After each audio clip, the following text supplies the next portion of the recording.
Hey, I'm Alex, and this is Monday Morning Jeopardy, where I break down the X's and O's of the great American game show. Say the name James Holzhauer to any Jeopardy fan, and it's sure to evoke some reaction. But for the vast majority, that name is synonymous with Jeopardy excellence. Even 3 years removed from his run, the 32-day champ statistics are astounding. 97% response accuracy, 97% Final Jeopardy accuracy, 95% Daily Double accuracy, 91% runaway rate, and my personal favorite, average winnings of $76,944, or 56 below the previous single-game high score. He was a truly once-in-a-generation player that combined absurd trivia skills with a game theorist mindset. But while he was obviously an anomaly, his consistent dominance with a unique playstyle posed a question. Had James Holzhauer forever changed the way Jeopardy was played? Some certainly thought so, and coming out of his run, it seemed like the path to Jeopardy superstardom ran through Las Vegas. But this was never going to be the type of question that could be answered right away. After all, it would be 2 months before anyone who watched James could even appear on the show to use his strategies. So now that it's been some time and everyone who James could influence has probably been influenced, let's break it down. There were 2 main ways James' gameplay was atypical from your run-of-the-mill Jeopardy strategy: daily double wagering and clue selection. First, let's look at the daily doubles. James was masterful, finding over 3/4 of them and answering about 95% of them correctly. But what was absolutely otherworldly was his ability to lay his money on the line. He bet an average of $9,000, gaining $19,831 per game on daily doubles alone. His method for doing so is now world famous. In the Jeopardy round, he would build a lead by running the $1,000 clues, then wager everything on the first daily double, knowing that if he missed, which he rarely did, there was still plenty of money to be had. But he would almost always double up, which would then allow him to make massive wagers in Double Jeopardy, including 2 famous $25,000 bets. So now, a few years down the line, has the daily double landscape forever been changed? Let's compare the 3 seasons pre-James to the 3 seasons post-James using data from jarchive.com. Today, average Jeopardy wagers are up a couple $100, average Double Jeopardy wagers are up about $500, and contestants are wagering about 4% more of their total. Looking at true daily doubles, which is jargon for wagering everything, there are 6% more true daily doubles in the Jeopardy round and 3% more in the Double Jeopardy round. So in total, the answer to our question is kind of? Wagering is definitely up across the board as more players have become aware of and are prepared to use the Holzhauerian strategy on the Alex Trebek stage. But it's hardly the Moneyball apocalypse some were expecting, and it seems players have found a new daily double equilibrium a couple percentage points above where it once stood.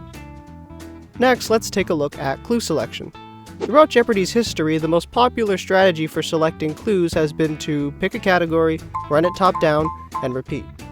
But that wouldn't cut it for the high roller, to borrow his Chase nickname. As mentioned before, he started by running the highest valued clues, then hunting for the daily double, with the end goal of amassing $10,000 before his competitors could even buzz in. It was extremely effective and quite demoralizing for the poor souls that had to face him. To quantify his gameplay, I ran the numbers on how many non-traditional clue selections he made. I'm going to refer to these selections as bounces in honor of this strategy's namesake, the forced bounce. Now, what is a bounce? Reasonable minds could disagree, but here's my definition for what is not a bounce, or what is rather a traditional clue selection.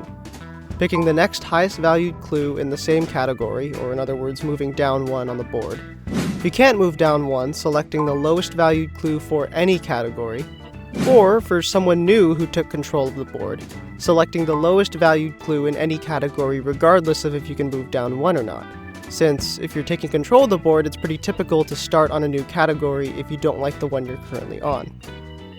By this metric, in the 33 games leading up to James's run, bounces occurred 11.5% of the time. But in his 33 games, James bounced an incredible 79.2% of the time. That's a multiplier of almost 7. If you break the numbers up further, there's some data that is just bonkers.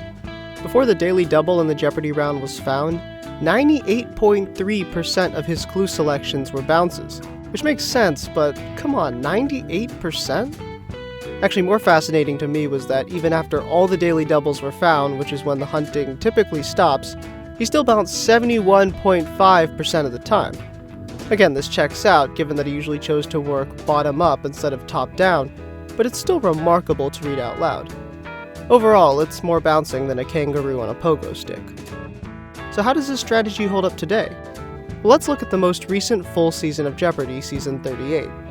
Over the last 33 games, which is the same length as James's run, there was only one champion of longer than 3 days, so I'd argue it's a pretty representative sample of typical Jeopardy gameplay.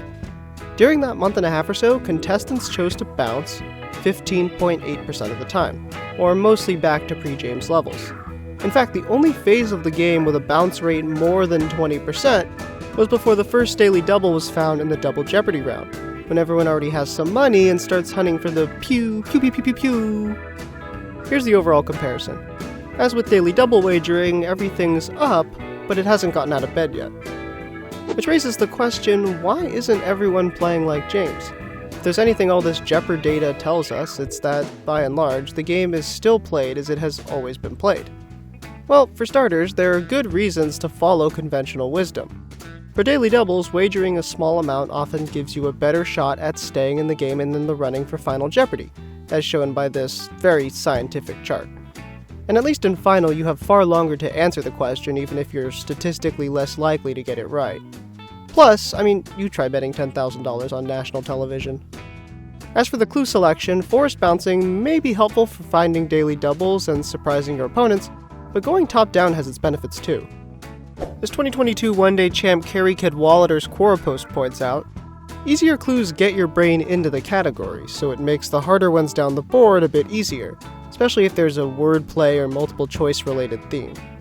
Also, it buys you time to get a feel for the buzzer, which is simultaneously very difficult and vitally important. But a more salient point arises if you compare James's run to the latest group of Jeopardy Superchamps: Matt Amodio, Amy Schneider, Matteo Roach, Ryan Long, and Chris Pannulo.